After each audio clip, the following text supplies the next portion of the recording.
I'm sitting here with this thought in my head. That whole entire school day, I was like thinking in my head, is that who I want to be? Is that the future I want to have? And I realized it wasn't. I had a choice. You can go one of two ways. One, you can say, you know what, I'm going to go down this path and go this dark direction. I'm going to choose to go this way that's not going to lead great. Or I challenge myself to go opposite.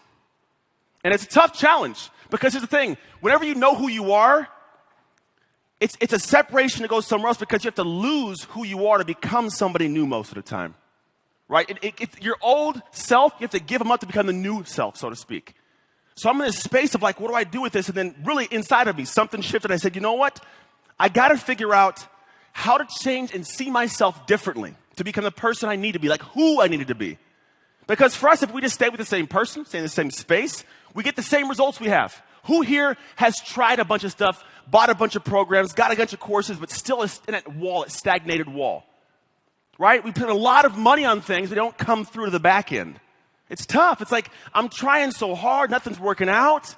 And I realize there's a separation. This is where we're going to get into some work, so take notes on this stuff because it's going to open up some ideas and some doors for you. There are 4 separate stages to who we figure ourselves to be. Not what we do. Make sure the distinction is not what you do, but who you are. So there's who you think you are.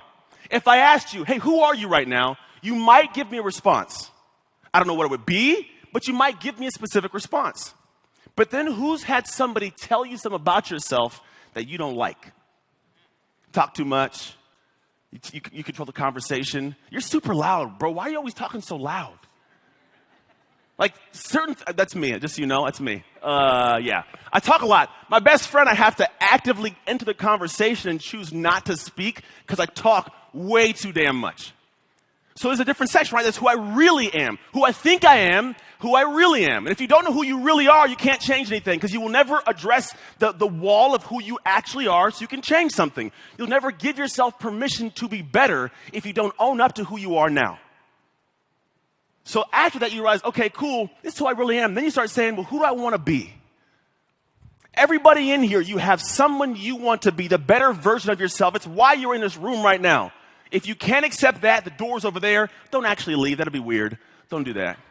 But there's some of you that say, hey, I got to be somebody different. You know you want to be somebody different, but then there's also a separate space. When I was a kid, everybody has like an athlete they want to look up to. Like, I want to be Michael Jordan. I want to be like Randy Moss. That was mine.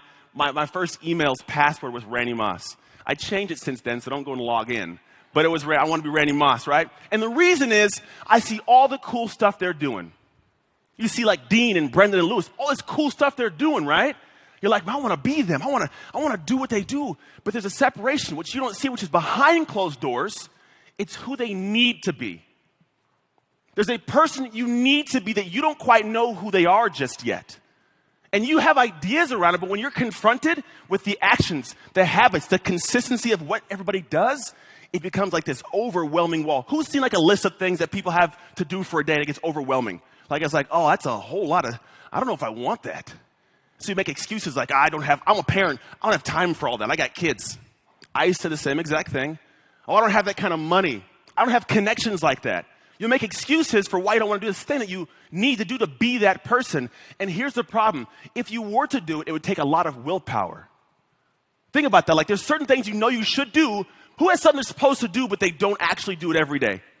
Exercise, meditate, right? Eat healthy. All these things we know we should be doing every day, you know, but you don't do it. And so for me, I realize there's a certain aspect of I got to find a way to get people to do those things without so much of a draw on your willpower, what I call effortless effort. Think about that. If I can give effort to this thing and it looks effortless, eventually the end result of that's something incredible. Think about it. Like there's something you do right now. It's a habit, and you just roll through it. It's like taking a shower, for example. It's easy. It's mindless. I go in, I get a towel before I go into the shower. I get in the shower. I get my body wet. I wash my hair. I wash my body. I wash my face. I dry it all. I rinse it all off, and I dry myself. It's a process, right? It's effortless. You go through it. And if someone was to come in and throw a wrench into it, like change your soap, or there's no towel outside, it throws it all off. It's like it's awkward. So in the way your business works, your life works, the same habits are currently operating. You have habits, but the end result of them sucks right now. It sucks, let's be honest, it sucks right now. It's not where you want to be. And you try to change these things, but it's like driving yourself in a different direction because here's why. You don't identify with that individual to do those things just yet. There's a separation between believing yourself and believing it's who you are.